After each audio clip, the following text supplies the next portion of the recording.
Breathe deep. Imagine your legs more limber in Duluth Trading Double Flex Denim. Envision euphorically squatting for that can of suds, bending for your toolbox in a state of bliss, lunging for your laser level on a whole new level. Relax and allow the flex to fill you with ability. Find your inner flex in Double Flex Denim only at Duluth Trading. This episode is brought to you by LifeLock. Between two-factor authentication, strong passwords, and a VPN, you try to be in control of how your info is protected. But many other places also have it, and they might not be as careful. That's why LifeLock monitors hundreds of millions of data points a second for threats. If your identity is stolen, they'll fix it, guaranteed, or your money back. Save up to 40% your first year. Visit LifeLock.com/podcast for 40% off. Terms apply.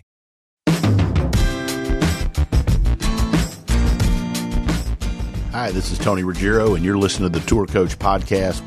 Just like we've been doing for the last couple of years here on the Tour Coach, I'm going to be bringing you lots of chats, interviews, roundtable discussions on what we do, how we do it, from players to coaches to caddies, students. All of this comes from my travels that are on tour or to Old Palm or from here in Mobile or wherever it is I go around this country or around the world teaching and coaching at the game of golf that I love. So hopefully if you listen, you're going to like what you hear. There's lots and lots of info and content coming your way that I think are going to help all of you understand and play the game even better or coach the game. We've got so many coaches that listen to this Tour Coach podcast. So appreciate all of you that have gone along with me on this journey for the Tour Coach. I didn't necessarily know where I was going with it when I started this when the Dew Sweepers radio show ended on XM Sirius. But I can tell you that it has given me so much freedom and creativity to be able to talk a little more and a little more in depth and bring all of you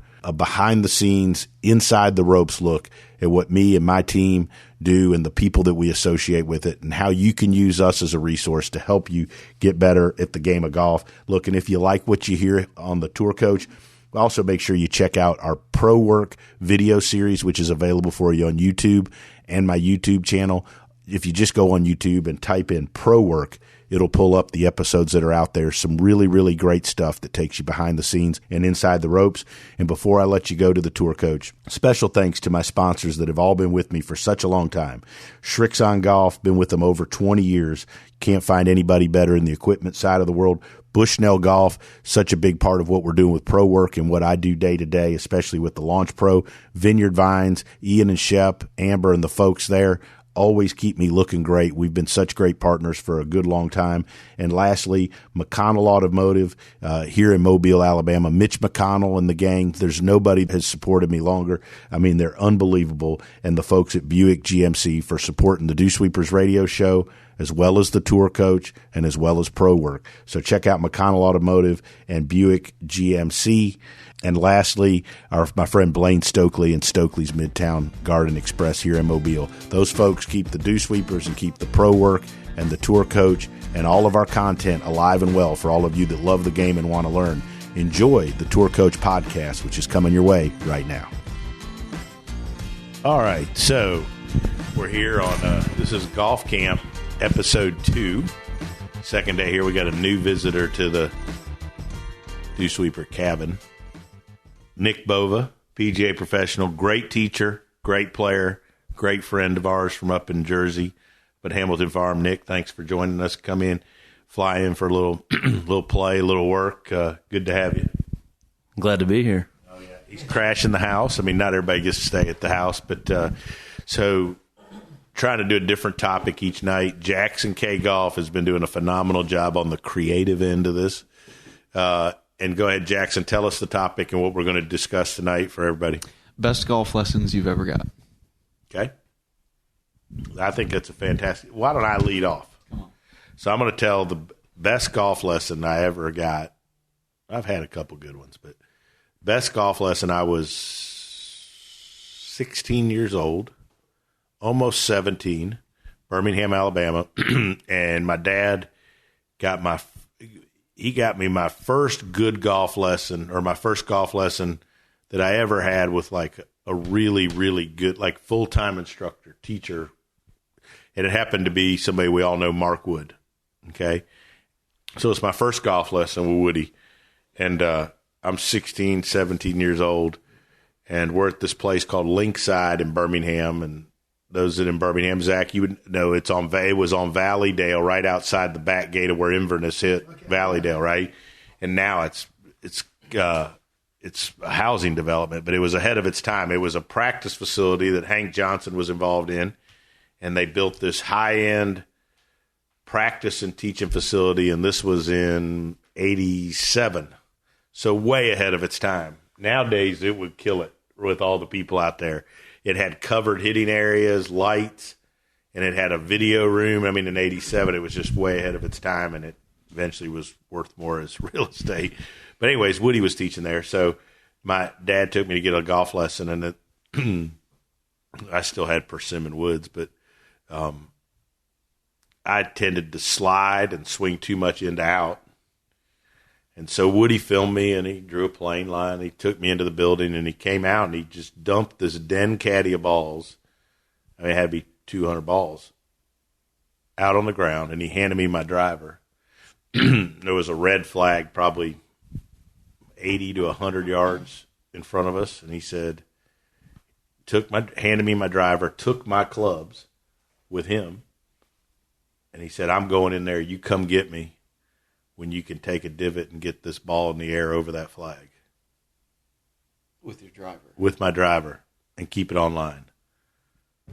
That doesn't sound very fun, right? So I was there like a while, and I realized the genius, one, he was billing by the hour. I mean, right? But like, it was a great lesson. I'll never forget that lesson. Because one, it was the first golf lesson I ever took, real golf lesson.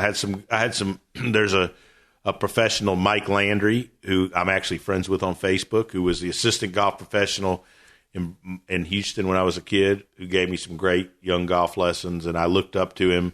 He teaches out in Seattle now. I keep up with him, but or in Washington, I think it is, or California. But actually, I think it's California. But like Woody that was the first real golf lesson, and so that to me kind of set the pace for what we're doing tonight. Though, like that was the first time I ever saw what real instruction was like, and he was infectious with his energy.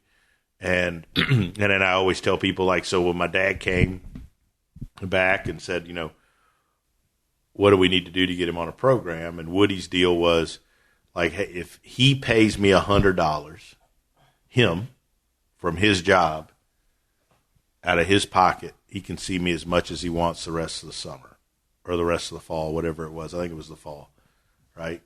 But he's like, it can't be you, talking to my dad, paying for him. He's got to go earn it. I was working the carts, doing carts at Inverness Country Club. So that was my first golf lesson. So now, awesome. Jackson, you take it from there. So I think one that's always stuck out with me was from my coach in college, Kenneth Staten, really good player, two-time All-American at Florida State, and played on tour for a couple of years. And I was always super technical and trying to make my golf swing perfect, which was just a terrible rabbit hole. But we took stats for our freshman year. We could do the next episode be the worst golf lessons we ever get. Could do a couple of those. And so we sit down for the spring semester, and we look at our stats, and he labeled it as 6 categories. So it was driving, accuracy, greens and reg, wedges from he liked 50 to 120, up and downs and putting. And you had to label them 1 to 6, your strengths. And your goal for the entire next semester was to make the bottom 2 your strengths. So to snowball essentially your worst 2 to be your best 2. And then he emphasized how to practice those things. And like, if you're really good at driving, what are you doing? You need to keep doing that. And then how can you improve those bottom 2 and snowball that? And I liked it because it was like a 3 or 4 month thing instead of like a 3 or 4 day idiot trying to figure out his golf swing on the driving range. So that was a really good lesson for me at that age in my career. McFadden, best lesson you've ever had? All right. Well, obviously we've had some great ones between you guys. I mean, every time I get to hit balls, don't feel obligated to throw us in there. Every time throw a good Nick Bova story in there. You know, every time I get to hit balls in front of y'all and everybody around y'all is always great. But I think one of the biggest things that turned my game around was one time when Tony took me during COVID up to a golf course to play with Lucas, and just seeing him work around the golf course. And that was Frederica before they threw me out. Yeah, and it was. And watching him, everybody especially likes Jim here, raise their hand. And especially off the tee, like how he would hit. It seemed like all of his drives were like really smooth, like nothing. He never really swung out of his shoes unless it was like a par 5 where he had to. And it just made me realize, like, you don't have to hit it as hard as you can every time. And when I believe I was a sophomore in college when that happens, and then that was a really huge thing to see, that the best players in the world aren't really always trying to kill it with anything or trying to hit it right at the flag, like playing to their strengths and playing the golf course the way they know they can play it. And I think that was huge for me at that age. That's awesome. And that's one of the cool things. I think we talked about it, in the last pod, and we talked about it a bunch. Like, and same thing when I've come up to Hamilton Farm. Like, we try to surround people with a bunch of people and create a culture where everybody shares and learns. But that's cool. And LG was one of the very best at that. And one of the things I miss about us all hanging out was golf camp week. He was always spectacular. I kind of miss him hosting us at Bears, to be honest. and like his wine dinner, but like he was great to the younger guys. And but that was a cool thing. I always thought it was cool, and I've always thought that it's good for older players or mature players, whatever you want to say, to have to sit and talk about the things they do, because sometimes I think it triggers you to remember things that maybe you take for granted or that you just kind of skip over in your process day to day because they become an old habit and so forth. So I think it's good for both sides. Mm-hmm. Zach, putting you on the spot here. Have another Mountain Dew. I mean, I've pretty much only had a couple lessons when I was younger before you, so I haven't had too many. I got to tell this story real quick about Zach. So this is the greatest Zack Sucher story of all time. Well, it's one of them. So hold on. Before you finish this, I know what you're going to say. And whatever lesson we had before that year stretch, that is, I don't remember what happened in that lesson, but that's my favorite lesson. So, like, I swear, I hadn't seen him a year and a half, 2 years. I'd see him at the club. He'd come down to play with his dad, and we'd talk, and he might hit a few balls, and no big deal. Zach plays phenomenal golf, and he gets his PGA Tour card. So I'm standing in the club, the range building at the Country Club of Mobile, and I had like 3 people come to me and go, "Congratulations on Zach getting his card." I go, "Man, I'm so happy for him. He's such a good kid." And they're like, "Yeah, but congratulations." Like, if you look on the website, you're listed as his teacher. I hadn't seen him in 2 years, right? So by then, it's right before Vegas. So it's a couple tournaments in or something. And I texted him, and I said, I pulled it up on the website, pgatour.com, and it does. I goes, like, instructor, Tony Ruggiero. So I text him, I think there's something wrong. And I said, "Hey, just giving you a heads up, like, hey, man, congrats." And he's like, "Oh, T, great to hear from you, blah, blah, blah." And I'm like, and we go back and forth for like 3 minutes. And then I'm like, "Hey, man, just giving you a heads up, like, on PGA Tour, it lists me as teacher. Like, so whoever you're working with, if they see that, might get offended." And he goes, "Oh, no, they won't. Like, you're my teacher. I just haven't needed a lesson." And then he goes, "Where are you the next couple weeks? Because I'm starting to not hit it good." Yeah, I just started playing like crap. It had been a long period of time where I was like, "Isn't it great?" Still doing the same thing? Yeah, still working on this exact same thing. God, I wish we knew what that lesson was. Yeah, we need to go back. We need to pull that somehow. All right, so other than that, give us your best lesson. That's a great story. One of my favorite ones with you was at Bay Hill. Not Bay Hill, Bay Point, the one down in Panama City. That's because we had wings.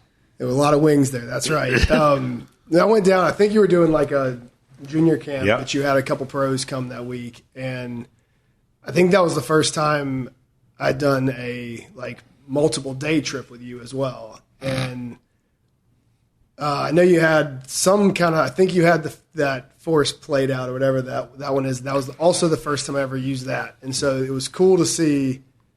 That was early on as well. We were still working, getting my hips out of the way better. Pretty much the same stuff as we are still working on, but it was that was the first time I had done a couple days in a row. I obviously explained it way better before that, before the 2 year. Yeah, but I think that's my most memorable one, and I got to see data on the fact that my footwork was exactly what we thought it was and already knew, but it was cool to actually see it. How much do you like when we use the swing catalyst and stuff like that?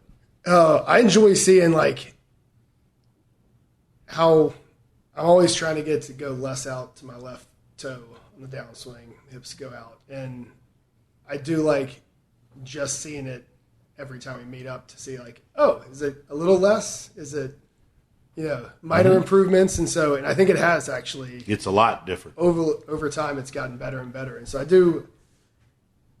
It's cool just to see exactly that's what's happening. So that's awesome, Nick. This will be good because I'm looking forward to this.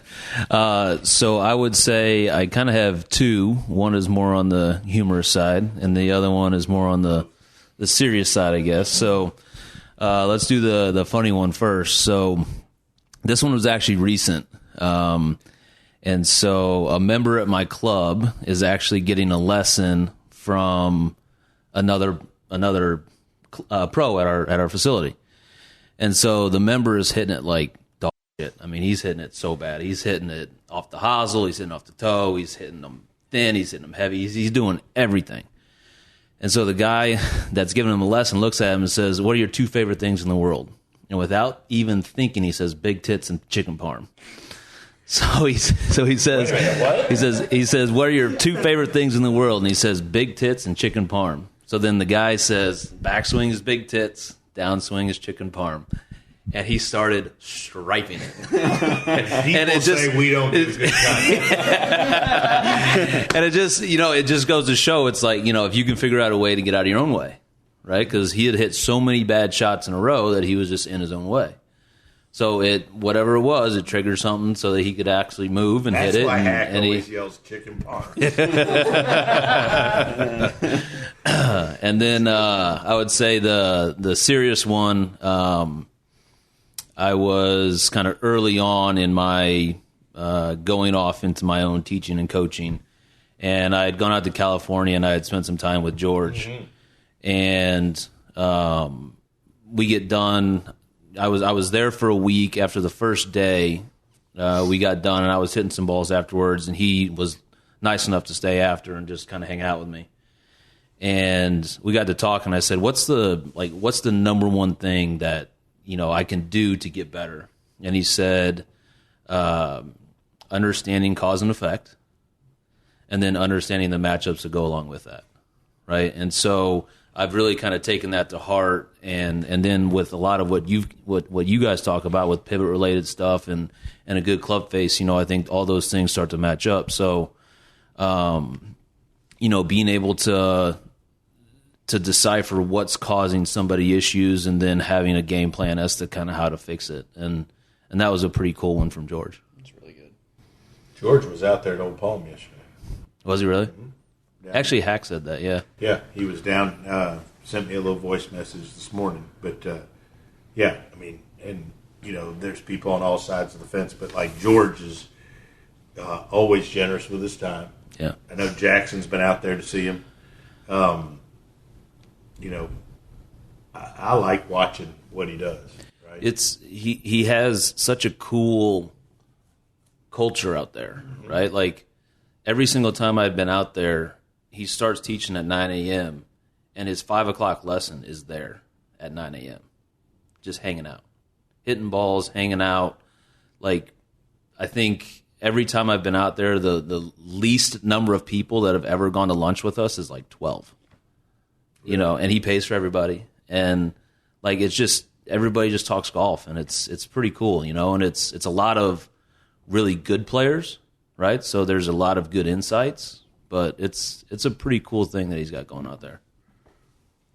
No, I think the biggest thing, one thing that I think is really important to be a really great teacher is to believe in what you're teaching, right? Yeah. And to have confidence in it. And I think that George does that. I mean, I think for sure, right? Yeah. We teach different, probably have different thoughts and beliefs on things, but he believes in what he's doing, and he's done a heck of a job. And and I like the vibe that he has. I think it's good for growing. I mean, people argue. I mean, like even the live stuff. Like, I mean, he would fit in perfect on the live tour. I mean, right? I mean, it's right up his alley. Yeah. Let's go to Emilio. All right. How am I doing, Jackson? We doing all right? So mine is pretty unique, I'd say, and it was one of the main reasons why I got so creative in the golf course. When I was like, I guess, 10, 11 years old, whenever you're a junior golfer that age, it's kind of where you start seeing some strides in your golf game. Like you start hitting it further, you learn how to hit different shots, all this stuff. And when I was 11 years old, the two guys that taught me how to play golf back home in my hometown in Mexico, every afternoon, I would only play golf 3 times a week then. And every afternoon, for the last hour and 30 minutes that I'd go play golf, he would take me to the golf course and play 9 holes only with 3 clubs. And he told me, like, this is how you're going to learn how to play. Like, he would never took me to the range for like an hour and 30 minutes and, oh, this is how you hit these shots. He just put me out on the golf course, and I would just have to figure it out. Like, I learned how to hit a 7-iron from 80 yards from the middle of the fairway to a front pin, stuff like that, and he made me super creative. That's why you're so good at hitting shots now. Yeah. And a good player. Hand it to Zach. I'm going to bring up some of it. So, Zach, when I think of great golf lessons and great teachers, one of the people I think of is a person you grew up with underneath at Mobile, Woody Woodall. Yeah. And I told this story earlier today, I think, to Dan Terleski at Old Palm.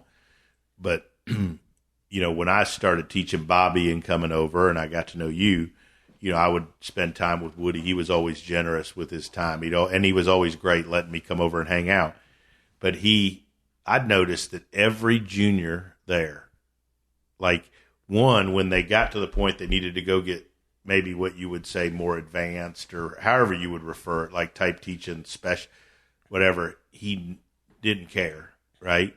He was like supportive of everybody. But like every junior there in that program, and there was a ton of them, had perfect grips, a little bit weaker than I would put on, but they were great grips, good club faces, and great posture. But I remember him telling me that he would have every junior could get a free basket of balls as long as they would chip them first, then pick them up, and then they could hit them. And I thought that was a great lesson. I forgot about that. Yeah, right? And so it was the old range at Mobile, and there was the old putting green, chipping green, and putting green to the left there that was a shit green. I mean, that thing had like 25 degrees slope, right? It was awful. You know it, Will, right? And, it wasn't much. But I remember when I first started teaching there, but there were all these kids, right? And there were so many kids, and I think that clubs could do that. And I thought, to me, it taught 2 things. One, it taught them the importance of short game, but it also taught them, too, the importance of going to do something, pick something up, and earning the ability to go hit the balls, which I think is valuable instead of just putting a stack of balls out there and these kids that are rich. Man, I completely forgot about that chipping That's like rule. a little something out of the Wayback Machine there. And that was all we did every day. Right. You'd want to go hit balls. Don't you think that's why y'all were so creative? I mean, I literally completely forgot about that. He was, I never got like a actual lesson from Woody, but he would always come out and like little stuff here and there. And he was the best. Took care of all the juniors. He's still probably favorite pro I've ever seen at a club. He's the best pro they've ever had there by far, hands down. Yeah, he was. I mean, it is. Was and awesome. I'm not bashing Scott or anything. I'm saying, but Yeah, nobody had a bad thing to say about Woody. Jackson? Oh, we're gonna have Dew another sweeper. pause here. We're gonna have another pause here. All right, give us another lesson. Another one that stuck out to me. The first guy that I started taking lessons from, it was like a rainy day, and you don't know if your lesson's going to get canceled. So I still go. My dad drops me off, and we're hitting balls in the rain. It's really raining. So he takes me inside, and on a piece of paper, he draws a bunch of like lines with targets at the end, and then a bunch of different curves, and then he draws club faces on them all. And he explains club face and club path and the different shots you hit with those. And then he flipped the paper over and he drew a plane line, right, on that same line, right? And then he drew a plane line and explained the club going up and down the plane. And then he looked at me and goes, what shot are you going to get really good at? Right to left or left to right? And then we talked about all the different ways to hit shots. And I was young, but I think understanding that at that age was really good for me. And I'll go into my, that was one of the things I think my first lesson with Wayne Flint. I'd worked with Woody, and then when I was in college, so he had gone to Japan to run the Nicholas schools, and I think that's right. And anyways, in between Birmingham and Japan, I'd gone to see him at Innisbrook in Tampa, right? And so I'm going to give you another great golf lesson. I flew down there to Innisbrook. His now wife, Kathy, picks me up at the airport, and he took me to my first ever Hooters. Life-changing. I was 18, 19. He pulls in. And he had a Volkswagen Scirocco. That's as clear as could be, gray. And he had a David Allen Coe tape in the thing, and he was playing David Allen Coe. In a Volkswagen Scirocco, and we went to Hooters, and I drank pitchers of beer. I was 18, and that changed my life. I was like, I'm not kidding though. I was like, I want to be this sumbitch. I was like, and I'm going to be honest, that's pretty much what I do now, right? I don't have a Scirocco, can't afford it, but I'm on Enclaves, but anyways, let's go back to Wayne. But so he's in Japan. I got to go see. Anyway, so I got to see somebody, and Wayne Flint had come up under the same teaching tree I'd kind of heard, and he was like a lot of things you hear guys like they were teaching everybody. He was teaching a bunch of people. You're this way in Jacksonville now, like you're this way in Hamilton. Like the guy that's starting to teach all the kids that are getting good, right? I was like, well, I'm gonna go see this guy. And he was the first person, like Woody gave me a great golf lesson, but he was the first person. He had the sheet of paper. And if you, this is a shameless plug, but if you buy my book on Amazon, right, Lessons from the Legend, it's got the picture of his sheet of paper. And he explained the plane. He explained club face, how the shaft worked up and down the plane. He explained lag and low point. And he drew it out on this paper. And and then as I had always been wanting to be a teacher and move towards that, I was like, I could do that. Right? Wayne can draw it on a piece of paper. How hard could it be? Right? So anyways, sorry, I rambled there a little bit, but back to you, Jason. No, that's good. I think, too, as I go on now in the coaching stage of things, especially being around good players, it's always really interesting for me to get their, I wouldn't call them lessons, but maybe their concepts that stick with them over time, because I think those are concrete for long periods of time. Like Jingle Bell 2 years ago, Emilio, Ed, and I are walking through the second floor of the Golden Nugget parking garage. And I just had this, I'm always asking questions because I want to figure stuff out. And I asked him about his golf swing and feels for draws and fades, right? Yeah. And he explained this thing and what he feels down at the bottom and how it's been like that forever. And how he hits draws with this and how he hits fades with that. I think that concept, every time I watch him hit balls, I try and figure out, okay, if that's kind of the cornerstone, then how stuff builds from there, right? And then I actually had that moment today with Zach in the Bay when you guys were talking about what he used to do as a kid with what it looked like in his backswing and how he always aimed left and hit these cuts. And like, I think that stuff is huge and like leaves a big imprint on me when I watch him swing. No, I think that's great. McFaddo. All right. Another one of my best lessons, I think, was This is going to be a gem.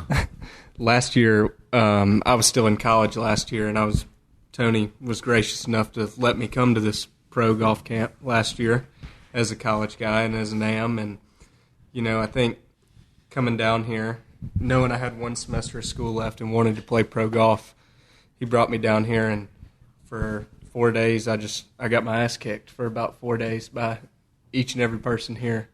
And I think that was a great lesson for me going into my last semester. It is. So I do that frequently, by the way. I take people and put them in a situation where you go get your balls kicked in. And I did. Because you got to figure out how to beat people with what you got, right? Mm-hmm. Absolutely. And so my whole last semester of college, it helped me out a ton because, it probably hurt the team a little bit, but I wasn't as worried about Troy's going to forget the college golf for the last semester. It was more of figuring out how I was going to be ready to go in the summertime when I turned pro, and watching all those guys play and how they played. It was nice to have about 6 months after that to be able to figure out how I was going to do it, what I was going to do. And I think that was really good for me. That's I appreciate awesome. that. Emilio. A couple more. This is actually Jackson turning out shockingly good. We haven't had any 2-minute pauses. No tingly noses. Not necessarily. I've got a new sponsor for us. I'm gonna work on it when we get done. Move.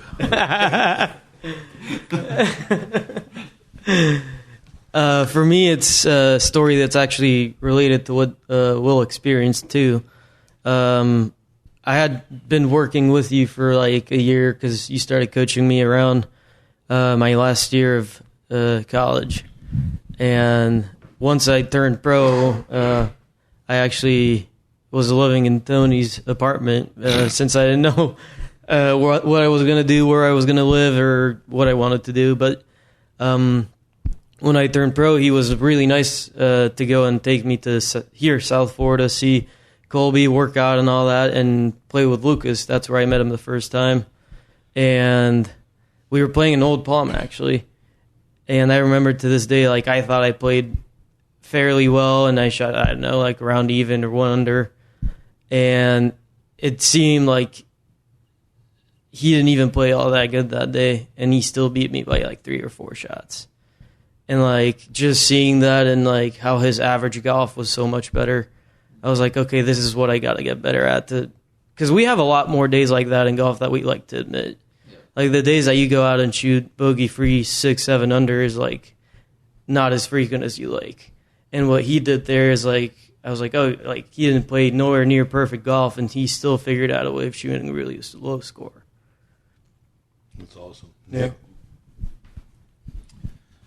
I would say next one is when I was growing up. So this is what I wanted to hear. I knew so we'd get there, man. I'm from Bloomington, Illinois, and it's actually a pretty big golf town. And my dad taught my brother and I how to play golf, and he stole a lot of ideas from people. Yeah, he was a really good player, but he was a good coach, So we've got all these like nicer public places, and there was a 9-hole country club in like the middle of town with no range. And so we joined the 9-hole country club with no range. So they have a putting green and 9 holes. That's it. So me and my buddies, we all go play. We're practicing. We're rolling putts. We're playing golf and playing Hold golf. on. For those interested, Zack Sucher is getting more food. Okay,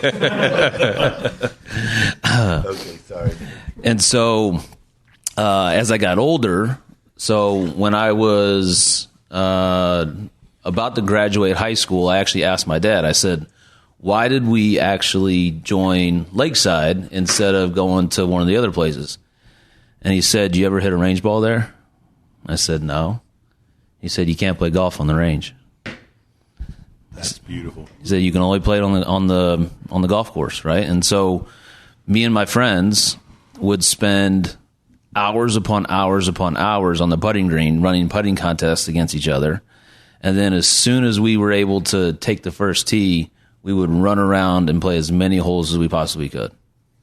And it was, I tell everybody that'll listen that I work with that they need to figure out a way to spend more time on the golf course and the range. Some people do it, some people don't, but the people that do it are the ones that actually get better. I agree. That's good. I mean, Jackson, to you, we'll wrap it up after you. I'll say a parting shot. Go for it, T-Ball. No, you go ahead. Tell us something good. I don't know. You don't have another good lesson? You hadn't heard anything good?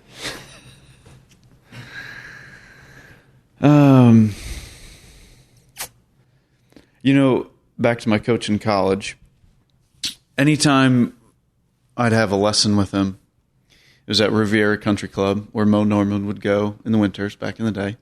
But we'd go to the opposite end of the range from the clubhouse, and he'd film me face on and down the line with 6-iron and driver.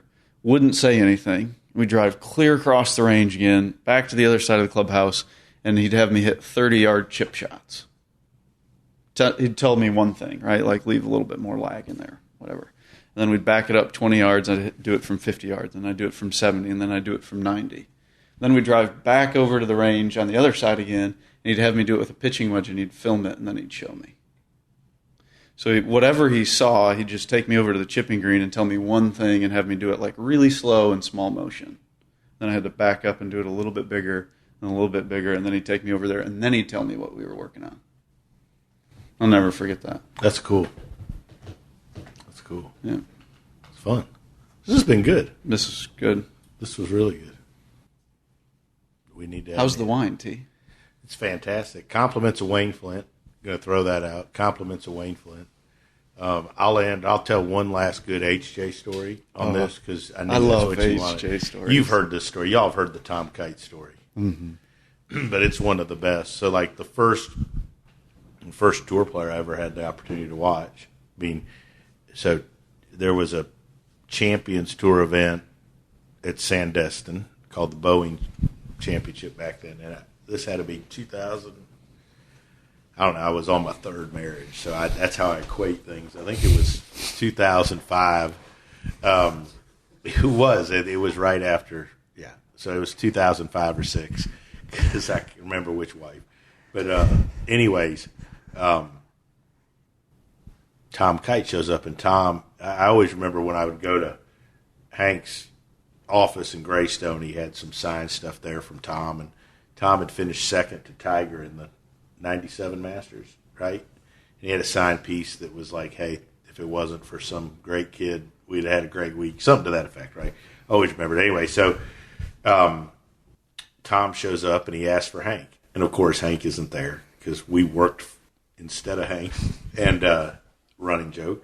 And anyways, I said, so they sent him to me, and I said, look, I'm sorry, Mr. Kite, Hank's not going to be here this week. I don't know why, right? But he's not going to be here. And he's like, well, hey, can you watch me hit a few? So that, Tom Kite's a huge name in the world of golf. Great player, Hall of Famer, Ryder Cup captain. And so I said, well, sure. So he goes driving down. I said, well, I'll meet you on the back of the range at the Raven there at Sandestin. And I had a BlackBerry at the time. Remember the BlackBerries? Oh, yeah. They were good. Oh, really? What happened to them? That's another podcast. There's a documentary on it. It's actually really? Pretty good, yeah. Okay, I'm going to watch that tonight, maybe. And Zach, you want to stay up and watch that with me? Nope. Anyways, okay. So just to wrap this thing up. But anyways, I call Hank. I dial his number, and I'm driving in a cart. Tom's, 50 yards ahead of me. I said, H. He said, T, what's up? I go, hey, Tom Kite asked me to watch him hit some balls. He goes, great. And I said, I'm following him right now. I'm going to give him a lesson. What should I do? And it goes, click. Hangs up. So it's a BlackBerry. I think, shit, we got a bad connection. So I dial him back up. He goes, hello? I go, H. It's T. He goes, yeah.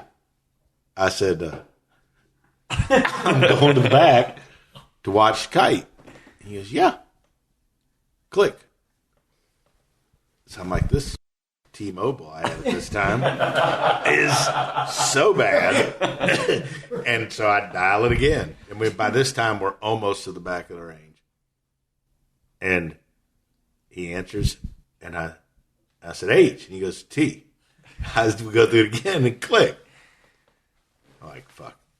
Anyway, so I jump in there, and I set up stuff for lines and ball position, all this, and I film him, and I sit him at my laptop and go over what I saw. And ball I thought was too far back, and the club got too far in beside that. And anyways, so I get home that night, and I was stressed. I get home, and my phone rings, and Hank always had an unknown phone number. Why, I don't know, right? But I answer it, and he goes, hey, how'd the lesson go?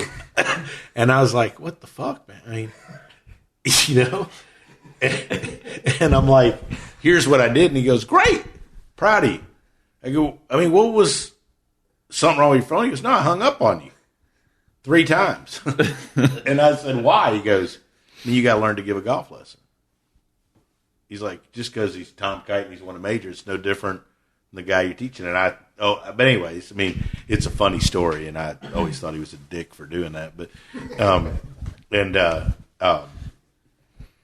you know, anyways, but it was like you teach the guy in front of you, right? And it's a golf lesson. You can't forget that.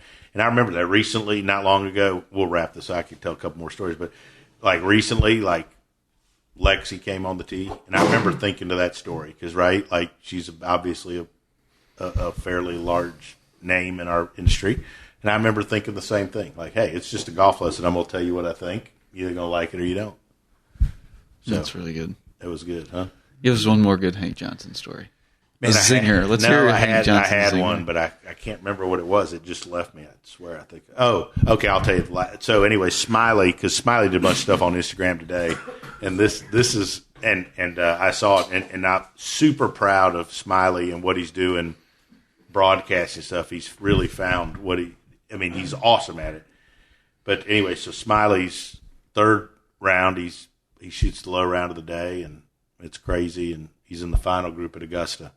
And by this point in my career, I mean, this is a whole other podcast, but HJ and I didn't talk very much, weren't on great speaking terms, and I had left to do my own deal. And anyways, I hadn't probably talked to him in 9 months, maybe.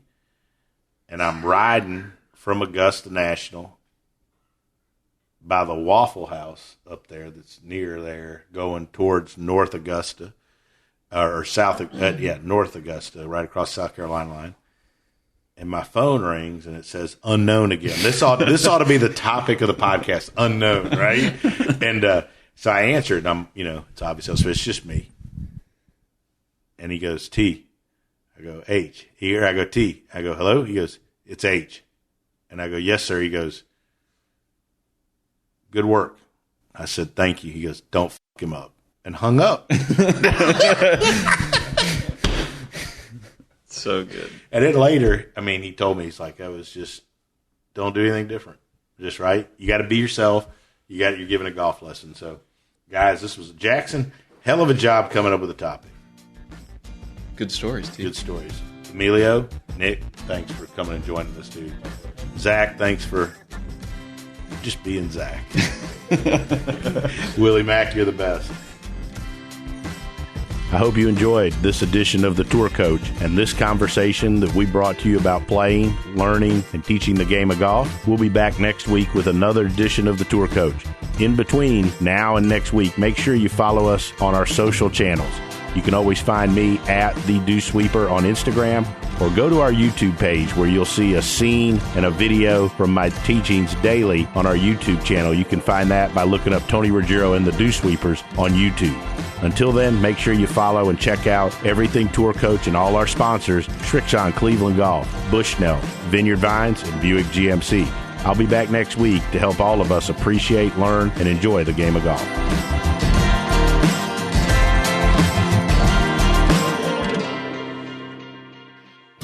Hi, this is Tony Ruggiero. And look, recently, several teachers I know and several players have had some scares with skin cancer. In fact, I recently went and saw a dermatologist here in town, and I had a couple things frozen off, eyelid, my face, my earlobe, and not getting any younger. And I know it's getting to that time of the season where it's cooler, but look, being in the sun is a real deal, and I've not been very good, to be totally honest, my whole career at using it at all, because I didn't like how greasy it was, how hard it was to get off your hands, how it clogged up my pores. And then I found this sunscreen, Visor Skincare. It's clear, it goes on, it doesn't dry you out, it isn't greasy, it's like you didn't put anything on it. By far, it's the best sunscreen I've ever used. Without a doubt, is the easiest to use. And we've got a discount code for all of you. All you have to do is go to visorskincare.com, is use our code word DewSweeper. visorskincare.com, code word DewSweeper.